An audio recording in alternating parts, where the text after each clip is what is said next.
Hello everyone दोस्तों, मैं अरुण शर्मा। आप देख रहे हैं द सोच दोस्त स्टूडियो में बात करने वाले हैं इनेलो पार्टी की और जेजेपी पार्टी की। दो पार्टियां एक ही पार्टी का रूप हैं, पर इस बार 2024 का विधानसभा चुनाव में दोनों पार्टियों को अपनी जमानत बचानी भारी पड़ रही है। क्या दोनों पार्टियां इस बार जो बीजेपी और कांग्रेस को हराने के दावे ठोक रही, क्या वो अपनी जमानत बचा पाएंगे? क्या वो पार्टी इस बार हमेशा के लिए साफ हो जाएंगी?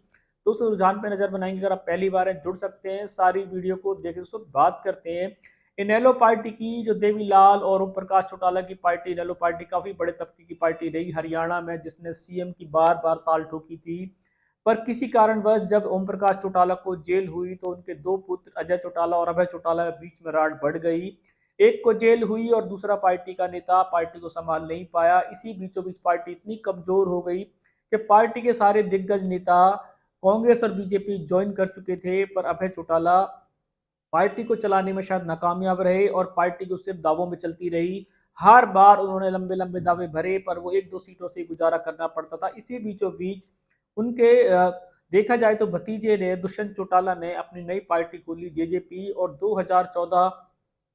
2019 के बाद जैसे समीकरण बैठा तो उन्होंने जैसे ही ताल ठोकी थी 19 के अंदर, जैसी सरकार बनने को थी मनोहर लाल सरकार की, तो उनको सीटों का कुछ कमी पड़ गई, जिसमें 10 सीटें जेजेपी के हाथ लग गई और चाबी किस्मत की वो बन गए और उन्होंने बीजेपी सरकार को 5 साल के लिए खड़ा करके रख दिया। जेजेपी की पहली बार में विक्ट्री अपने आप में ताल ठोकने वाली विक्ट्री थी और इनेलो को बहुत पीछे छोड़ दिया था, जिससे दुष्यंत चौटाला को उप डिप्टी सीएम का पद दे दिया गया। और 5 साल देखा जाए तो खट्टर की सरकार में उनको मन मर्जी के मुताबिक सारी चीज दी गई। पर राम मंदिर का कार्ड जैसे ही मोदी जी ने चला तो उनको ये उम्मीद थी कि अब दुष्यंत चौटाला जेजेपी की उन्हें कोई जरूरत नहीं पड़ेगी। उन्होंने 5 साल रहने से पहले ही खट्टर को भी हटा दिया और दुष्यंत चौटाला से भी उनका समर्थन वापस कर दिया।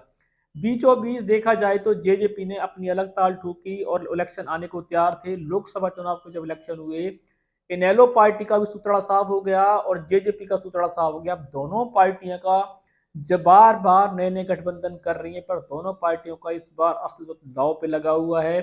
दोनों पार्टियां जहां बीजेपी को और कांग्रेस को हराने के लंबे लंबे पुल बांध रही हैं, पर सबसे बड़ा अग्नि परीक्षा इन दोनों पार्टियों की है। क्या ये दोनों पार्टियां इस बार अपनी धूमिल बचा पाएंगी? जिस तरीके से लोकसभा चुनाव में एक सीटें नहीं आई थी, सूत्रा साफ हो गया था हरियाणा से दोनों का, जेजेपी का और इनेलो का। इस बार वो बीजेपी को हराने के लिए गठबंधन करा है इनेलो ने सपा के साथ। और देखा जाए तो जेजेपी ने चंद्रशेखर के साथ गठबंधन करा है। पर कहीं से अभी तक सूत्रों के हवाले से ऐसी खबर नहीं है कि जेजेपी बहुत अच्छी लीड कर रही है या इनेलो बहुत अच्छी लीड कर रही है। अभी तक जो बेसिक फाइट देखी जा रही है हरियाणा में है, वो कांग्रेस और बीजेपी, और बीच में देखा जाए तो आम आदमी पार्टी उनसे बेटर करती नजर आ रही है। पर दुष्यंत चौटाला ये कह रहे हैं कि इस बार भी सरकार उनके बिना मर्जी के नहीं बनेगी, या उनके खोखले दावे हैं या वो खाली जुमला फेंक रहे हैं। क्योंकि दुष्यंत चौटाला की कहीं दूर दूर तक पकड़ नजर नहीं आ रही। वही इनेलो का हाल है।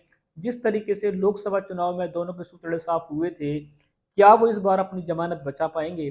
क्या वो कुछ सीटें लेके आएंगे जिससे पार्टी पहचानी जा सके, या हमेशा के लिए पार्टी का सूत्रा साफ होगा? दोस्तों हरियाणा का समीकरण दोनों पार्टियों के लिए इस बार दम फूकने वाला है। दोनों पार्टियों को इस बार, भले ही कांग्रेस को ना रोक पाए, भले ही बीजेपी को ना रोक पाए, पर इस बार उनको अपनी पार्टी की साख बचाना जरूरी है। कहीं ऐसा ना हो कि आने वाले समय में लोग इनेलो को और जेजेपी को हमेशा के लिए भूल जाएं और ये किसी पार्टी में विलय हो जाएं।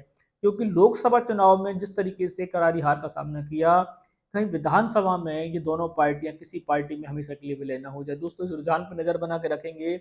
इनेलो पार्टी और जेजेपी पार्टी का सबसे बड़ा परीक्षा 2024 विधानसभा में है। जिस तरीके के लंबे लंबे दावे पुल बांध रहे हैं और सरकार को बनने के लिए उन्होंने बहुत सारे समीकरण पैदा किए हैं। अब देखते हैं कि उनका पहिया समय के साथ घूमेगा या वो उल्टे खुद घूम जाएंगे। इस रुझान पे नजर बना के कोई नया अपडेट मिलेगा समय से पहले बताएंगे। अगर आप चैनल पहली बार हैं जुड़ सकते हैं, सारी वीडियो को। दोस्तों मैं अरुण शर्मा मिलूंगा नई सोच के साथ। अपना ध्यान रखें। नमस्कार।